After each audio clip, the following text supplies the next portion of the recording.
నమస్కారం అండి. నానండి ఏరైనే. ఇప్పుడు దేవస్థానం అంటే ఎవరికైనా ఏటి గుర్తుకొస్తుందండి? మామూలుగా అనుకుంటే దేవుడు, అక్కడ ఉన్న అధికారులు, అక్కడికి వెళ్ళిన భక్తులు. అయితే సింహాచలం దేవస్థానం ఈవో గారు, డిప్యూటీ కలెక్టర్ గారు, శ్రీనివాసమూర్తి గారి కాడ ఉన్నానండి. ఆయన చేత సింహాచలం దేవస్థానానికి మనం ఇచ్చేది ఏదే భక్తులు ఇచ్చి విరాళాలు ఏ విధంగా ఉపయోగపడుతున్నాయి, ఏది చేస్తానో అన్నిది తమరందరికీ తెలియజేద్దామని చెప్పేసి నేను వచ్చినానండి.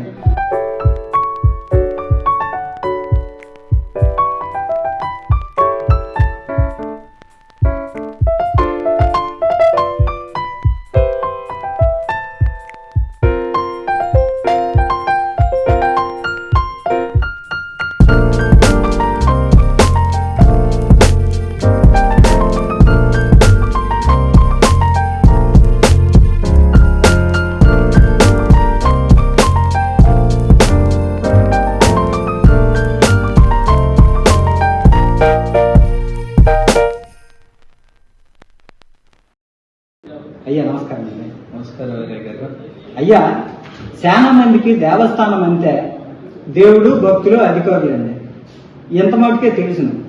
అయితే మన సింహాచలం దేవస్థానం గురించి తెలుసుకున్న తర్వాత ఇది ఎలాగైనా సరే మా వాళ్ళందరికీ చూపించాలా.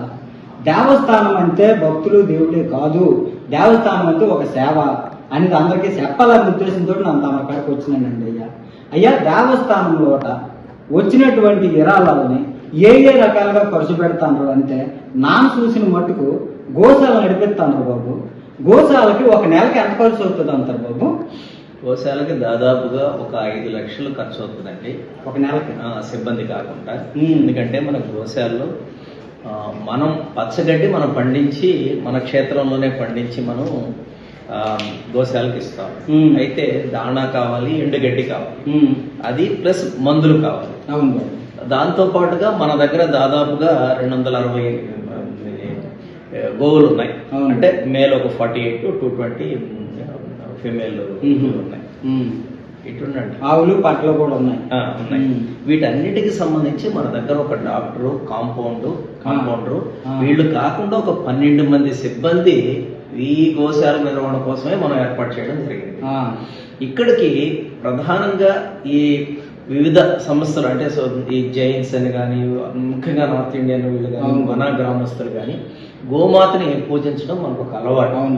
అందులో భాగంగా మన గోశాలకు రావడము, మన గోవుల్ని పూజించడం, ఈ కార్యక్రమాలన్నీ కూడా జరుగుతూ ఉన్నాయి. ఇక్కడ గోదాన ట్రస్ట్ కూడా ఉంది. ఈ ట్రస్ట్కి సంబంధించి అంటే మనం కొద్దిగా అంటే విరాళాలు కొంచెం వస్తున్నాయి. బట్ మనం దేవస్థానం నుంచి వచ్చిన దీని నుంచే మనం ఆదాయం నుంచి మాత్రమే దానికి మనం ఖర్చు పెట్టాల్సి ఖర్చు అవుతుంది. అయితే ఇక్కడ మనం ఖర్చు కోసం చూడట్లేదు. ఎందుకంటే ఇది ఒక ధార్మిక సంస్థ. దేవస్థానం అనేది హిందూ ధార్మిక సంస్థ. ఇందులో ఎన్నో రకాలైనటువంటి కార్యక్రమాలు మనం చేయవలసిన అవసరం ఉంది కాబట్టి ఖర్చును చూడకూడదు. భక్తులు విశేషంగా మన స్వామివారిని సేవించుకుంటూ ఉన్నారు కాబట్టి ఆ విధంగా చేస్తున్నాం. ఇప్పుడు భక్తులు వచ్చే కొద్ది పెరుగుతుండే కొద్ది ఈ రెండు మనకి అన్నదానం ట్రస్ట్, గోదాన ట్రస్ట్ రెండు ఉన్నాయి. ఈ ట్రస్టులకి భక్తుల్ని విరాళాల రూపంలో వాళ్ళు ఇచ్చిన వాటి ట్రస్ట్కి ఇస్తూ సరిపోని పరిస్థితుల్లో దేవస్థానం నుంచి డబ్బులు కూడా మనం వాడతాను. అయితే బాబు, తమరు ఈ గోశాలకి 5 లక్షలు నెలకి ఖర్చు పెడతాను కదండి బాబు.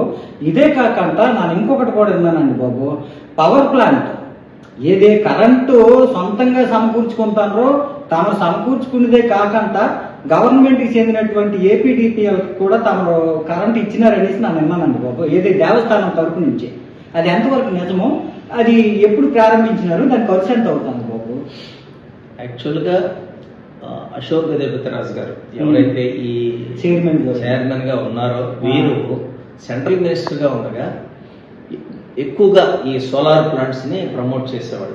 అప్పట్లో నేను విజయనగరం ఆడియోగా ఉండగా అక్కడ విజయనగరంలో కూడా మున్సిపాలిటీ కోసం అని వివిధ వాటికి కూడా సోలార్ ప్లాంట్స్ పెట్టిన సందర్భంలో అప్పుడు విన్నాను ఇక్కడ మన దేవస్థానాన్ని కూడా పెడుతున్నారని. ఇది 2018లో ఇక్కడ 1 మెగావాట్ దీన్ని ఏర్పాటు చేశారు. అప్పట్లో అయినా ఎక్స్పెండిచర్ అయితే ఎగ్జాక్ట్ గా నా దగ్గర లేదు పెట్టిన ఖర్చు.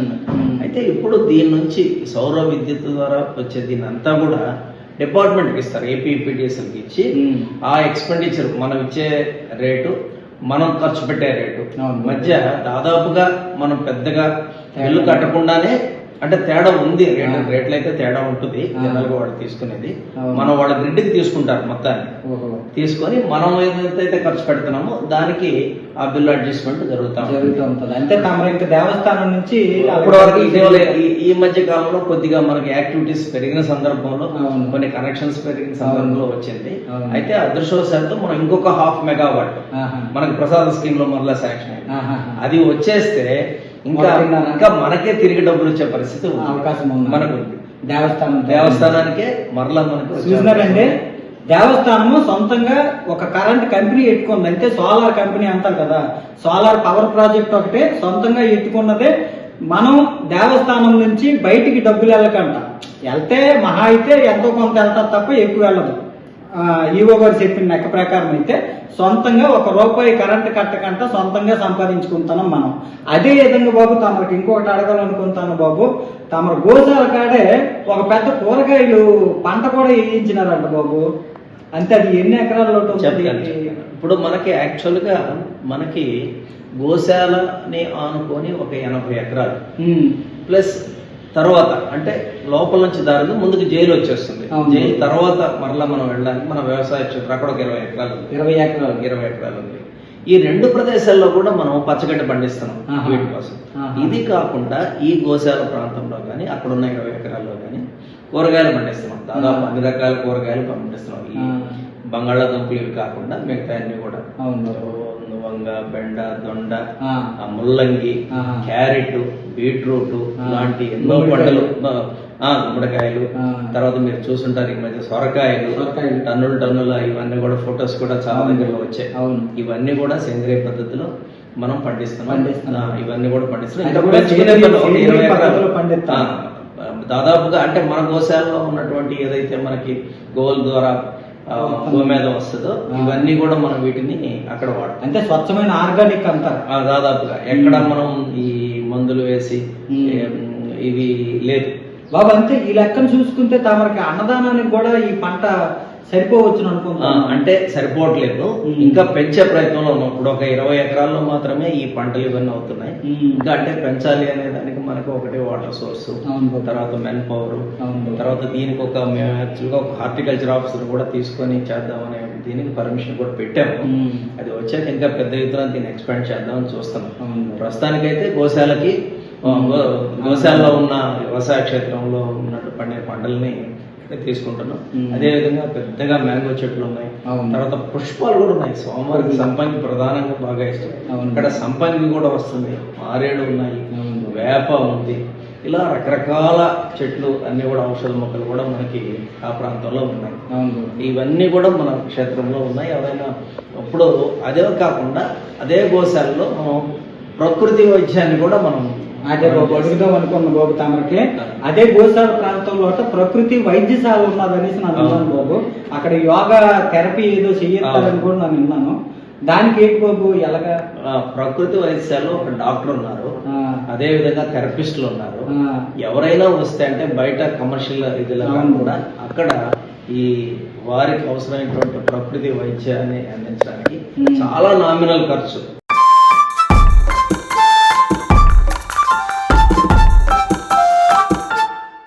అన్ని అంత బాగా చేస్తాను కానీ పుష్కరిణి కాడికి వచ్చేటప్పటికి నా చిన్నతనం నుంచి చూస్తాను బాబు. పుష్కరిణి ఎందుకో గండాలు గట్టెక్కడం లేదు బాబు, ఇబ్బందులు చాలా పడుతుంది. అంతే వచ్చిన భక్తులు ప్రశాంతంగా స్నానం చేసి దేవుడి దగ్గరికి వెళ్దాం అనుకున్న భక్తులకు మాత్రం నిజంగా ఇబ్బంది కలుగుతుంది బాబు. ఆ ఇబ్బంది తొలగించాలని కోరుకుంటాను బాబు. ఇప్పుడు మీరు చెప్పిన విషయం వాస్తవం అయ్యా. ఎలా అంటే ముందుగా భక్తులు పుష్కరంలో స్నానం చేసుకొని భైరవ స్వామిని దర్శించుకొని తర్వాత కొండ మీదకి వెళ్తారు నేను వింటున్నాను. ఇక్కడ ఉన్న మా బంధువులు వాళ్ళు కూడా, మా కో బ్రదరు వాళ్ళ తాతగారి కాలం నుంచి ఇలా చేస్తున్నామని కూడా చెప్తా ఉన్నారు. అయితే పుష్కరునికి సంబంధించి ఏవైతే మనకి వాటర్ సప్లై కెనాల్స్ ఉన్నాయో అవి వాటి కొంత ఇప్పుడు గ్రామం పెరిగిపోవడంతో క్లోజ్ అయిపోవడం, వాటిని డ్రైన్స్గా వాడడం ఒక ఇబ్బంది. అయితే పుష్కరిణిలో ఎక్కడైతే మనం డెవలప్ చేసిన ఏరియాలో అటువైపు శ్మశానం ఉండడం కారణంగా అపరకర్మలు చేయడానికి కూడా దీన్ని వాడడం వల్ల కొంత అపశుభ్రత అవును బాబు. అది గుర్తించి మేము శ్మశానానికి వెళ్ళే దారి దగ్గర ఉన్నటువంటి దాన్ని ప్లాట్ఫామ్ తయారు చేసి ఒక 3 ఏరియాస్ని డిమార్కేట్ చేసి అక్కడ చేసుకునే విధంగా ప్రతిపాదనలు సిద్ధం చేయడం, చైర్మన్ గారు దాన్ని అప్రూవ్ చేయడం, మేము టెండర్ పిలవడం కూడా అయిపోయింది. టెండర్ ప్రాసెస్ లో ఉంది అది. సో అది అయిపోతే మనం అక్కడ అది సపరేట్ చేసుకుంటే ఏదైతే మనం స్వామివారి పూజలు కార్యక్రమాలు చేస్తున్నామో ఇది మంచిగా ఉండేదానికి అవకాశం ఉంది. అదేవిధంగా స్థానిక కార్పొరేటర్ ద్వారా ఒక రోడ్డు ప్రపోజల్ కూడా ఉంది, అది కూడా ట్రస్ట్ బోర్డుకి పెట్టాము. ఇవి వస్తే ఖచ్చితంగా మనకి పుష్కరంలో భక్తులకు ఆ ఫీల్ వచ్చే మంచి పని బాబు. అయితే బాబు ఇంకొక మాట తమరిని అడుగుతాను బాబు. కొండ మీద బాబు వచ్చిన భక్తులు ఉండడానికి వసతి కానీ ఆ సదుపాయం అంతా ఉన్నది బాబు. కానీ కొండ కిందనే అంతే. ఎందుకు అడుగుతానంటే శుక్రవారం పూటలల్లో ఎక్కువ మంది ఉత్తరాంధ్ర జిల్లాల నుంచి ఎక్కువ మంది భక్తులు ఇక్కడికి వస్తారు బాబు శనివారం దేవుడిని దర్శనం చేసుకోవడానికి. అంతకు ముందు భైరవుడి స్వామి దర్శనం చేసుకుందాం అని చెప్పేసి కొండ కింద ఎక్కువ మంది ఉండిపోతూ ఉంటారు బాబు. అయితే ఆ వచ్చిన భక్తులకి ఇప్పుడు మనం చూసుకుంటే వసతి సౌకర్యం అనేది కొంచెం తక్కువ ఉన్నది బాబు. దీని గురించి ఏదైనా ఏర్పాటు చేస్తే బాగుంటుంది అనుకుంటాను. ఈ విషయాన్ని కూడా మేము ఇంజనీరింగ్ సిబ్బందితో ఒకసారి పరిశీలించడం జరిగింది. అయితే ముఖ్యంగా ఏంటంటే గతంలో ఇక్కడ అంటే మెయిన్గా మనకు ఒరిస్సా నుంచి వచ్చే భక్తులు బస్సుల్లోనూ వ్యాన్లోనూ రావడం, కింద వంట చేసుకోవడం, ఆ తర్వాత మీరు అన్నట్టు పుష్కరానికి వెళ్ళడం, భైరవ స్వామి దర్శించుకోవడం, స్వామివారిని తీసుకోవడం ఒక అనాదిగా వస్తున్నటువంటి ఒక మంచి ఆచారం. ఇక్కడ తొలిపాంజా దగ్గర స్వామివారిని సేవించుకొని మెట్ల మార్గం కానీ అలా వెళ్ళడం. అయితే ఇటీవల మనకు జరుగుతున్న వివిధ రకాల అభివృద్ధి పనులు, రోడ్ డెవలప్మెంట్, వీటిల్లో కొంత వారికి అసౌకర్యం ఉన్నమాట వాస్తవం. అవును బాబు. దీన్ని దృష్టిలో పెట్టుకొని ఇమ్మీడియట్ గా మేము చేసిన మొదటి పని శ్రీదేవి కాంప్లెక్స్ లో ఉన్న ఒక హాల్ ని పూర్తిగా ఉచితంగా భక్తులు ఉండడానికి, అక్కడే స్నానాలు చేయడానికి, అక్కడే ఉండడానికి ఆ హాల్ ని కేటాయించి ఒక గార్డెన్ కూడా అక్కడ ఏర్పాటు చేస్తాం. ఇప్పుడు ఉన్న ప్లేస్ ఎక్కడైతే ఉందో అక్కడ వాళ్ళు ఏదో వంట చేసుకొని ఆ విధంగా వాళ్ళు ఉండడానికి అవకాశం. అయితే పర్మనెంట్ గా దీనికి ఉన్న అవకాశం ఏంటి అని చూసినప్పుడు మనకి పుష్కరిణి మన పురోరా బిల్డింగ్ బ్యాక్ సైడ్ మన బ్యాంక్స్ కి ఆనుకొని మనకి స్పేస్ ఉంది. యాక్చువల్ గా అవతల వైపు కూడా మందే సైట్, అది కూడా చూసాం. వాళ్ళు తీసి ఆ సైట్ మొత్తం తీసుకొని దానికి ఒక ప్రణాళిక వేసుకొని దాదాపు కొంత ఎస్టిమేషన్ కూడా వేసి ట్రస్ట్ బోర్డ్ అప్రూవల్ తీసుకొని అక్కడ ఒక డార్మెటరీ లాగా తయారు చేసి లాకర్స్ అన్ని సిస్టమ్ పెట్టి అక్కడే స్నానాలు అవి చేయడానికి, టాయిలెట్స్ కట్టడానికి, ఎవరికైనా ఈ బిఓటి సిస్టమ్ లో ఎవరికైనా ఇవ్వడమో మనమే కట్టి ఏర్పాటు చేయడం దానికి కూడా అప్రూవల్ తీసుకున్నాము. అది కూడా తొందరలో కార్యరూపం. వచ్చిన భక్తులకి డార్మేటరీ కట్టించడం అంటే చాలా మంచి ఇదే బాబు అది.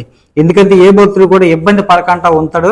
నిజంగా నేను గర్వపడతాను బాబు తమరితో మాట్లాడినందుకు. ఎందుకంటే నేను ఏదైతే ప్రశ్నలు అడగాలనుకుంటానో వాటి పరిష్కారం తమరు ముందే చెప్పేసినారు, అంతకన్నా ముందే ఆలోచించినారు భక్తులు పడిన కష్టాల గురించి. నిజంగా అద్భుతం అని చెప్పాలి బాబు తమరితోటి. అయితే అయ్యా ఇప్పుడు ఇన్ని రోజులు ఇన్ని రకాల పండుగలు తమరు ఇంత గొప్పగా చేసినారండి. జనాలు అనుకున్న మాటే నేను అంటాను. ఇన్ని రోజులు ఏదే కళ్యాణం అయితేనేమి, లేకపోతే యజ్ఞం అయితేనేమి, ఆ చందనయాత్ర అయితేనేమి, ఆ తర్వాత మొన్న వచ్చినటువంటి ఏరువాక కార్యక్రమం అయితేనేమి, ప్రతి ఒక్కటి కూడా చిన్న కార్యక్రమం కూడా పెద్ద పండుగనాగా చేస్తాను బాబు. మరి రాబోతుంది వచ్చే నెల ఏది మన గురి పౌర్ణమి ఉన్నది బాబు. ఈ గిరి పౌర్ణమి ఏర్పాట్లు అన్నివి మరి ఏ విధంగా చేస్తానో ఈసారి ఇంకెంత పేరు సంపాదించుకుంటారని నేను ఆలోచిస్తాను బాబు. ఇక్కడ పేరు అనే దానికంటే కూడా శ్రీ శ్రీ వరాహ లక్ష్మీ నరసింహస్వామి వారు స్వయంభూగా వెలిసిన క్షేత్రం ఇది అయ్యా. ఈ సింహాచలం అనే పేరులోనే మనం దాన్ని అర్థం చేసుకోవచ్చు. వారు స్వయంగా వెలిసి ఇక్కడ వారు ఎంతోమందికి ఇక్కడ ఇచ్చేస్తున్న భక్తులు అంటే ముఖ్యంగా మీకు చెప్పాలంటే మేము మొన్న నరసింహ హోమం చేసినప్పుడు నేను చాలా మందితో ఇంటరాక్ట్ అయ్యాను.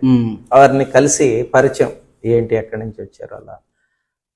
వారు ఎక్కడో ఢిల్లీ, బాంబే, యుఎస్ఏ ఇలా చెప్తున్నారు. సింపుల్ గా వచ్చేది ఏంటి అని అడిగినప్పుడు, అయ్యా మాకు స్వామివారితో ఉన్న అటాచ్మెంట్ అది, అయ్యా స్వామివారు ప్రత్యక్షంగా మాకు వారు ఎన్నో రకాల ఇది ఇచ్చారు అని చెప్పి వారు చెప్పడం జరిగింది.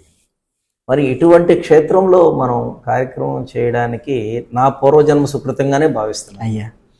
ఇంతమందిని మనం కలుపుకొని స్వామివారి ఆశీస్సులతో ఈ కార్యక్రమాలు చేయడం. మీరు అన్నట్టు ఈ కార్యక్రమాలన్నీ ప్రతి అన్ని బాగానే జరిగినాయి, బాగానే జరుగుతూ ఉన్నాయి. మీకు నేను చెప్పినట్టుగా ఒక టీం వర్క్ సోమవారం ఆశీస్ అటు వైదిక సిబ్బంది కానీ ఇటు మా సిబ్బంది కానీ బయట ఉన్నటువంటి మీ పాత్రికేయులు అంటే ఈసారి తమరు చేసిన కార్యక్రమాల ప్రకారం చూసుకుంటే ఎక్కువ జనాభా వస్తారేమో గిరి పౌర్ణమికి అని నాకు అనిపిస్తుంది బాబు. అందుకని ఆ ఏర్పాట్లు ఎలాగుంటాయి అనేది నేను అడుగుతాను. మీరు అన్న మాట వాస్తవం. అయ్యా, చందనోత్సవం రోజున మేము 6 గంటలకు బస్సులు ఆపేస్తామని ముందుగా అనౌన్స్ చేశాం. అవును. అయితే చందనోత్సవం మీ ద్వారా టీవీల్లో చూసిన ప్రజలు చాలా మంది 6 గంటల తర్వాత టోల్ గేట్ దగ్గరకు వచ్చేసారు. అవును. అప్పుడు బస్సులు ఆగిపోయినాయి వాస్తవంగా అయితే 6:30-7 మధ్యలో. అవును. అప్పుడు ఇమ్మీడియట్ గా పోలీసు నుంచి వచ్చిన ఇన్ఫర్మేషన్, సార్ భక్తులు వచ్చారు ఏం చేయాలని బస్సులు రన్ చేసాం, ఏ భక్తుడిని డిసప్పాయింట్ చేయకుండా. అలా మీరు అన్నట్టు రేపు గిరి పౌర్ణమి కూడా ఈ విధంగా వచ్చే అవకాశం ఉంది. అయితే అదృష్టవశాత్తు జీవీఎంసీ వారు రోడ్స్ వైండ్ చేయడము, తర్వాత నిన్ననే నేను మా సెక్షన్ హెడ్స్ అందరితో వైదిక ప్లస్ సెక్యులర్ సిబ్బందితో మీటింగ్ పెట్టాము. దాదాపు ఒక 30 స్టాల్స్ ఏర్పాటు చేసుకుంటూ ఈ 32 కిలోమీటర్ల గిరి ప్రదక్షిణని ఏ విధమైన ఇబ్బంది లేకుండా భక్తులకు చేయడానికి అన్ని శాఖల సమన్వయంతో పనిచేస్తాం. తొందరలో కలెక్టర్, కమిషనర్ ఆఫ్ పోలీస్ వారితో కూడా ఈ కోఆర్డినేషన్ మీటింగ్ స్థానిక ఎమ్మెల్యే గారితో మాట్లాడాక తర్వాత చైర్మన్ గారి దృష్టిలో పెట్టి ఈ మీటింగ్ కూడా పెట్టాక ఏ ఇబ్బంది లేకుండా చేసేదానికి స్వామివారి ఆశీస్సులతో మంచి ప్రయత్నమే చేస్తాం. అయితే బాబు తమరు ముందు అడగాల్సిన ప్రశ్న ఇప్పుడు లాస్ట్ అడుగుతాను బాబు. అన్నదానం ఉన్నది కదండి బాబు, ఈ అన్నదానం అనే దానికి దేవస్థానం తరపు నీటి ఖర్చు అవుతుందా లేకపోతే భక్తులు ఇచ్చిన డబ్బులతోటి ఖర్చు అవుతుందా అనేది నా అనుమానం బాబు. మంచి మాట. వాస్తవంగా నేను ఎక్కువగా క్షేత్రాలకు వెళ్తూ ఉంటాను. అంటే మనం పోలికని కాదు, నేను ఇక్కడ ఈవోగా ఉన్నానని కూడా కాదు. అవును బాబు. నాకు మన క్షేత్రంలో మన అన్నదానం చూశాక అంత అంటే భక్తుల నుంచి కూడా ప్రశంసలు ఉన్నాయి మనకి. నేను అక్కడికి వెళ్ళినప్పుడు ఒకరిద్దరు మీరు ఈవోనా నేను అడిగినాను. అవునండి అంటే చాలా చక్కగా ఉందండి భోజనం అని చెప్పిన సందర్భం ఉంది. ఆ విధంగా మనం యాగం చేసినప్పుడు భోజనాలు పెట్టినప్పుడు కూడా అన్నప్రసాదం అని వారు చెప్పిన. ఇక్కడ అన్నదానానికి దేవుడి దయ వల్ల మనం ఏమీ దేవస్థానం నుంచి ఖర్చు పెట్టట్లేదు. ఇప్పుడు 34,55,38,149 రూపాయలు ఎఫ్డీల రూపంలో అన్నదానం ట్రస్ట్ లో ఉన్నాయి. దాదాపుగా ఎవ్రీ మంత్ మనకి ఒక 15-16 లక్షలు పైన ఖర్చు అవుతా ఉంటే ఒక్కోసారి అంటే డిపెండ్స్, భక్తులు ఎక్కువ వచ్చినప్పుడు ఒక 30-40 లక్షలు కూడా ఖర్చు అవుతా ఉంటుంది. ఏదున్నా మిగులే తప్ప తగులేదు. అంటే మనకు ప్రతి నెలా కూడా కొంత ఉండబట్టే మనం ఎఫ్డి చేయగలుగుతాం. స్వల్పాలని, తర్వాత శాశ్వతాలని, అంటే ₹1,00,000 పని ఇస్తే మహారాజా పోషకులు, 50,000 ఇస్తే రాజపోషకులు, ఇలా 10,116 నుంచి స్టార్ట్ చేసి ఎన్ని కోట్లు అన్నారు బాబు? దాదాపుగా 34.55 కోట్లు అంటే 35 కోట్లు. 35 కోట్లు ఎఫ్డి రూపంలో. ఇంకా అన్నదానం అనే దానికి అసలు చూసుకోవాల్సిన పనే లేదు. రెండవది విశేషంగా ఈ రోజు భక్తులు సాటర్డే రోజు చూసుకుంటే 40 నుంచి 50 వేల మధ్యలో వస్తున్నారు. అవును బాబు. ఇక్కడ భోజనానికి కూడా 7,000-8,000 మంది వస్తున్నారు. అవును బాబు. అది ఇంకా పెంచే ప్రయత్నం కూడా చేస్తున్నాం. ఎందుకంటే ఇప్పుడు ప్రసాదం కోర్టు పైన ఉంది, దాని ఎదురుగా ఒక బిల్డింగ్ కట్టి ఆ ప్రతిపాదన కూడా పెట్టాం. బిల్డింగ్ అంటే 2వ అంతస్తులో కూడా ప్రసాదం పోటుని అక్కడికి మార్చుకోగలిగితే మన భవిష్యత్తులో 2వ అంతస్తులో కూడా భోజన కార్యక్రమాన్ని అన్నప్రసాదం పెట్టగలిగితే ఎక్కువ మందిని మనం అకామిడేట్ చేయగలుగుతాం. అంటే ఇప్పుడు పాపం టైం ఎక్కువ పడతాం. ఎక్కువ మందిని పెట్టగలిగితే తక్కువ టైంలో ఎక్కువ మందిని మనం పెట్టగలం. కాబట్టి ఆ ప్రతిపాదన కూడా మేము సిద్ధం చేశాము. భక్తులకు కూడా మంచి అన్నప్రసాదం మన దగ్గర దొరుకుతుంది. ఏ క్షేత్రంలో కోవిడ్ తర్వాత రాత్రిపూట అన్నదానం లేదు. ఒక్క సింహాచల క్షేత్రంలోనే స్వామివారి ఆశీస్సులతో అందరి సహకారంతో రాత్రిపూట కూడా కదంబాని మేము భక్తులకు అన్నప్రసాదంగా ఇస్తాను. ధన్యవాదాలు బాబు. తమరికి చాలా మంచి చూసినారు కదండి బాబు. సింహాచలం దేవస్థానం అంటే చాలా మందికి ఏది తెలిసినండి, దేవుడు, అధికారులు, అక్కడికి వచ్చిన భక్తులు, ఆ అన్నదానము లేదంటే విరాళాలు, ఇవే కదండి. ఇవి కాకుండా సింహాచలం దేవస్థానం నుంచి ఎన్ని కోట్ల రూపాయలు ఖర్చు పెడతానో, ఎంత సేవా కార్యక్రమాలు చేస్తానో అన్నిది మీరు ఇప్పుడు చూసినారు కదండి ఈవో గారితో నన్ను మాట్లాడిన తర్వాత. అంటే దీన్ని బట్టి ఆలోచించండి, దేవస్థానం అంటే కేవలం ఏదో విరాళాలు తీసుకొని గవర్నమెంట్కి ఇచ్చేసి నడిపించిన సంస్థ కాదండి. దేవస్థానం అంటే ఒక సేవా కార్యక్రమం, ఒక బాధ్యత, ఒక మార్గదర్శకం అని నేను ఇందాక చెప్పినాను కదా. అది పక్కగా నిరూపితమయ్యిందని ఏదనేది ఇప్పుడు ఈ వీడియో చూసి మీరే తెలుసుకోవాలండి.